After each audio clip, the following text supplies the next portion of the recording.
तास झाले कुठेही बाहेर जावंसं वाटत नाही, कशातच मन लागत नाही. 30-32 थोडं बरं होतं, कुठेही बाहेर सुटायचो, थकवा यायचा नाही, उत्साह कायम असायचा. 25-30 मध्ये तर काही वेगळीच बात होती, अगदी टवटवीत असायचो आणि कशाची भीती वाटायची नाही. 45 नंतर काय होईल कुणास ठाऊक. हे मी वयाबद्दल नाही, तापमानाबद्दल बोलते. कारण बाहेर अगदी 40 पार करायला लागलेलं आहे तापमान आणि अस्वस्थता सुद्धा जाणवायला लागलेली आहे.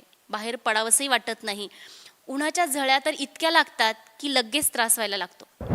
पण एवढं असूनही कधीतरी आपल्याला उन्हात जावंच लागतं आणि त्याचा त्रासही होतो. कधी सनबर्न होतं, कधी हीट स्ट्रोक बसतो, कधी त्वचेला घामोळे येतात, तर कधी डिहायड्रेशन होतं, कधी कधी त्वचेचं इन्फेक्शनसुद्धा होतं. असे एक ना अनेक आजार सध्या उन्हाळ्यामध्ये चालू आहे.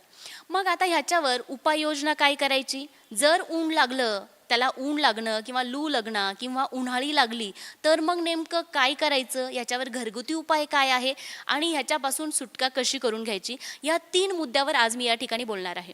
बघा, सगळ्यात आधी वेदस्पर्श जे काही आहे ते आयुर्वेदाला फॉलो करतं आणि आयुर्वेदाचे जे ब्रीद आहे तेच आमचं ब्रीद आहे. स्वास्थ्यस्य स्वास्थ्य रक्षणम आतुरस्य विकार प्रशमनम. म्हणजे अगोदर आपण निरोगी कसं राहू ह्याची काळजी घ्यायची आहे. आणि म्हणून मी ते सांगणार की ऊन लागणार नाही यासाठी आपण काय करायचे. सगळ्यात पहिलं आहे की अल्ट्राव्हायोलेट रे, म्हणजे जे सूर्यकिरण आहे ते डायरेक्ट त्वचेच्या संपर्कात आले तर त्वचेत शोषल्या जातात आणि लगेच त्याचा परिणाम होतो. म्हणून सगळ्यात आधी उन्हात जाताना त्वचेची काळजी घ्यायची आहे. मग घरातून बाहेर निघाल्यावर जर शक्य असेल तर कुठलं तरी सनस्क्रीन लावायचं आहे, जेणेकरून रे जे काय आहे ते ब्लॉक केल्या जातील. जर सनस्क्रीन नसेल तर कमीत कमी ॲलोवेरा म्हणजे कोरफडीचा रस जरी तुम्ही लावून गेला तरी त्यानेही भरपूर फायदा होतो. दुसरं आहे की सतत पाणी प्यायचं आहे. कारण उन्हाळ्यामध्ये उन्हात ज्यावेळेस आपण बाहेर पडतो तर पाणी लवकरात लवकर शोषलं जातं, घामाद्वारे सुद्धा पाणी शरीराच्या बाहेर जातं आणि डिहायड्रेशनचे चान्सेस जास्त असतात. त्यामुळे बाहेर पडल्यानंतर घरातून एक बॉटल घेऊनच बाहेर पडायचं आहे आणि ते पाणी वारंवार पित राहायचं आहे. तिसरी गोष्ट आहे की सगळ्यात आपण डोळ्यांची काळजी शक्यतो उन्हामध्ये घेत नाही. आपण डोक्याला काहीतरी टोपी उपरणं जे असेल किंवा स्कार्फ बांधतो आणि डोक्याची काळजी घेतो, पण डोळ्याची काळजी घ्यायला विसरतो. म्हणून उन्हात जाताना कुठले तरी सनग्लासेस जे डार्क कलरचे असतील ते वापरायचे आहे, कारण डोळ्यांवर उन्हाचा लगेच परिणाम होतो. तिसरी गोष्ट आहे की मगाशी सांगितलं तसं डोक्यावर स्कार्फ किंवा रुमाल बांधायचा आहे.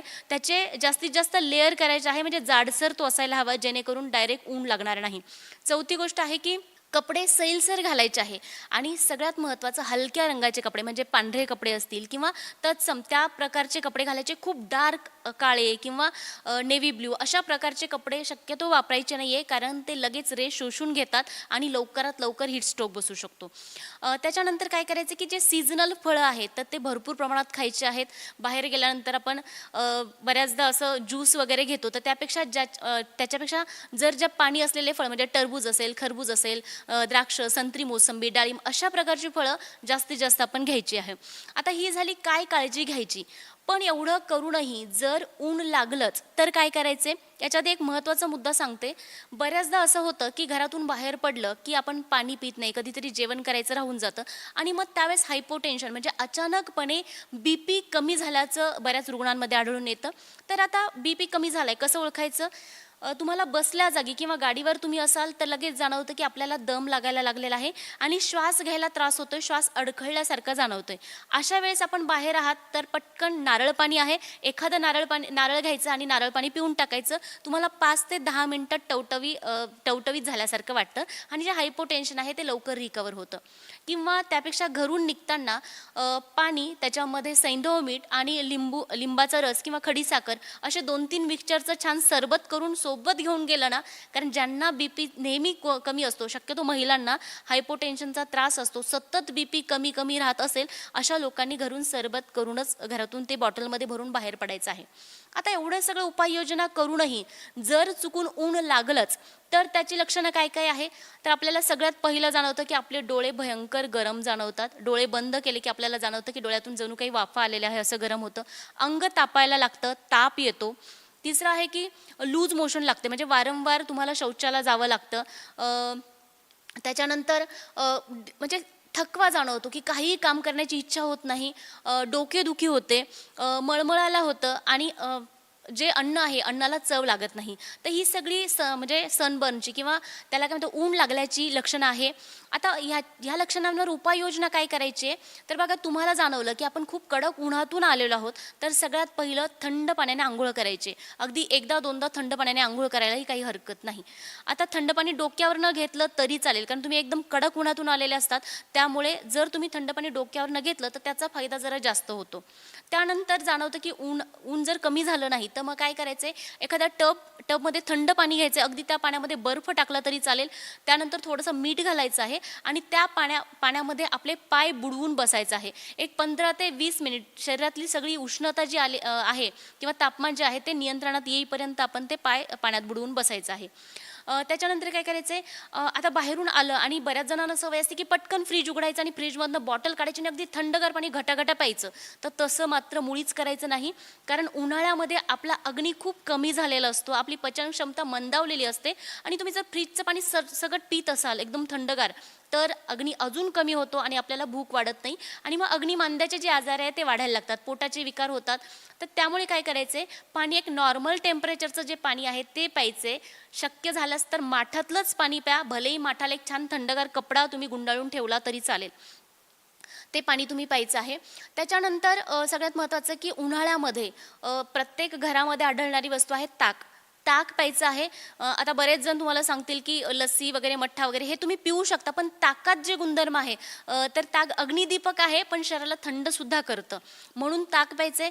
ताकामध्ये तुम्ही थोडंसं जिरेपूड आणि आपले धणे असतात, धण्याची पूड घालून तुम्ही घेतलं तर त्याचा फायदा तात्काळ होतो, लगेच तुम्हाला त्याचा फायदा जाणवतो. आता बरेच लोक तुम्हाला गूळ खा म्हणून सांगतात, तर गूळ हा थंड म्हणजे उष्ण आहे, ॲक्च्युली गूळ थंड नाही आहे, परंतु त्याने तुमचं जे काही आहे शुगर कमी झालेली असेल तर ती बॅलन्स होईल, तुम्हाला एनर्जी येईल. पण काही जणांना गुळामुळे शरीरातील उष्णता वाढून नाकातून रक्तसुद्धा बाहेर पडतं, त्यामुळे गुळाचं प्रमाण थोडंसं कमीच ठेवायचं आहे. त्यानंतर समजा अजून एक घरगुती उपाय आहे की काकडी जर आपल्या घरामध्ये असेल आणि आपल्याला ऊन लागले तर काय करायचे, काकडीचा रस काढायचा आहे आणि त्या रसामध्ये थोडंसं काळं मीठ, थोडं सैंधव मीठ आणि थोडंसं लिंबू पिळून ते प्यायचं आहे. त्याचाही खूप छान परिणाम तुम्हाला जाणवेल. वारंवार पाणी पित राहायचं आहे. अशा अनेक छोटे छोटे जे काही उपाययोजना आहेत तर त्या तुम्ही करायच्या आहेत. जसं आपण पाण्यात पाय बुडवून बसलो होतो तसंच जुने लोक काय करायचे की ऊन उतरायचे, ऊन काढायचे, म्हणजे ते एक तांब्याची थाळ जी असते ती घ्यायचे, त्यामध्ये थंड पाणी टाकायचे माठातलं आणि ते नाभीवरती फिरवायचे. तर आता आपल्याकडे कसं आहे, आधी थंड पाणी करण्यासाठी काही उपाययोजना नव्हत्या, पण आता आपल्याकडे बर्फ असतो. तर एक काम करायचं, एखादी बर्फाची पोटली म्हणजे एखाद्या कपड्यात बर्फ गुंडाळून तो नाभीच्या प्रदेशी फिरवला किंवा नाभीवर काही काळ ठेवला तरीसुद्धा आपलं ऊन जे काही आहे ते उतरतं, कमी होतं. आता हे सगळे उपाययोजना करायचे आहे. पण लूज मोशन जर थांबतच नसतील तर काय करायचं आहे, मेडिकलमध्ये टॅबलेट लोमोटिल सारख्या काही स्तंभक द्रव्य भेटतात. आता खरं तर मी हे आधुनिक सांगते, तर या 2 गोळ्या तात्काळ घ्यायच्या आहे आणि त्यानंतर ORS किंवा इलेक्ट्रॉल पावडर किंवा लिंबू सरबत हे तुम्ही वारंवार पित राहायचे, जेणेकरून जे डिहायड्रेशन आहे ते भरून निघेल. आता हे सगळं केल्यानंतर अजून एक महत्त्वाचा आजार आहे की बऱ्याच जणांना उन्हाळी लागते. आता उन्हाळी लागते म्हणजे काय होतं, तर लघवीला होत नाही. उन्हातून आलं की लघवीला एकतर अडकल्यासारखं, म्हणजे ब्लॅडर फुल असतं, वाटते की आता लघवीला जायचं आहे, युरिनला जायचं आहे, मात्र काय होतं, युरिन होतच नाही. कधीतरी अगदी थेंब थेंब किंवा खूप कमी मूत्रप्रवृत्ती होते. मग अशा वेळेस आपण म्हणतो की उन्हाळी लागलं. तर मग अशा वेळेस काय करायचे, मी मगाशी सांगितलं ऊन लागल्यावर जे करतात तेच. सगळ्यात आधी थंड पाण्याने आंघोळ करायचे, थंड पाण्यामध्ये पाय बुडवून ठेवायचे आहे आणि तुम्ही जर खेड्यात असाल आणि त्या ठिकाणी चूल असते, चुलीमध्ये राख असते, ती राख जर म्हणजे राखेमध्ये जो काही थंडावा असतो, म्हणजे पाणी जर आपण त्या राखेमध्ये टाकलं तर ती जास्त काळ थंड राहते. तर त्या राखेमध्ये थंड पाणी टाकायचे आणि त्या राखेमध्ये पाय बुडवून ठेवायचे आहे. मी सांगते की 10 ते 15 मिनिटामध्ये उन्हाळी लगेच कमी होऊन जाते. हे सगळे उपाय करायचे आहे आणि हे सगळे उपाय केल्यानंतर तुम्हाला निश्चितच बरं वाटेल. आता बऱ्याच जणांचा असा प्रश्न असतो की उन्हाळी नेमकी का लागते. तर काय होतं, ज्यावेळेस आपण उन्हामध्ये जातो, एक तर मस्तकाला किंवा तळपायाला जर उन्हाचे चटके बसले तरच शक्यतो उन्हाळी लागते. मग ती का लागते, तर काय होतं की उन्हात आपण गेल्यानंतर डिहायड्रेशन फास्ट होतं, म्हणजे शरीरातील पाणी लवकर संपतं आणि घामाद्वारे म्हणा किंवा पाणी सूर्यकिरण शोषून घेतात, तर ते पाणी संपल्यामुळे काय होतं, ब्लॅडरमध्ये सुद्धा पाण्याची कमतरता निर्माण निर्माण होते आणि मग त्यावेळेस बॅक्टेरियल इन्फेक्शन खूप फास्ट होतं आणि बॅक्टेरियल इन्फेक्शन झालं की मग मात्र लघवी अडते. आता या ठिकाणी उन्हाळी जर अशीच लागलेली असेल तर ती लगेच तुम्ही जे उपाय केले ती त्याने पटकन बरी होते. पण जर बॅक्टेरियल इन्फेक्शन जास्त झालेलं असेल तर लगेच मात्र फरक पडत नाही. त्यासाठी मग काही औषधी तुम्हाला घ्यावी लागतात. तर ती औषधी कोणती आहेत, तर माझा एक व्हिडिओ आहे मूत्रमार्गाचा संसर्ग झाल्यावर काय काळजी घ्यावी, तर तो व्हिडिओ मी लिंक डिस्क्रिप्शन बॉक्समध्ये टाकणार आहे. तो व्हिडिओ डिटेल बघा, त्याच्यामध्ये मी औषधींचा सुद्धा उल्लेख केलेला आहे. सिटाल UTI म्हणा किंवा काही औषधे आहेत की ती औषधी घेतली की तुम्हाला एक 2 ते 3 दिवसामध्ये पूर्णतः फरक पडून जातो आणि तुम्हाला कोणतंही मोठं खूप मेडिसिन किंवा खूप तपासण्या करण्याची त्या ठिकाणी गरज पडत नाही. तर ही सगळी म्हणजे खरं तर आजारी होऊच नाही यासाठी काय काळजी घ्यावी, तर ह्या उपाययोजना केल्या तर निश्चितपणे आपण या आजारांपासून स्वतःला दूर ठेवू शकतो आणि आपली मानसिक, आर्थिक आणि शारीरिक हानी निश्चितपणे टाळू शकतो. या आणि अशाच प्रकारचे व्हिडिओ मी बनवत असते.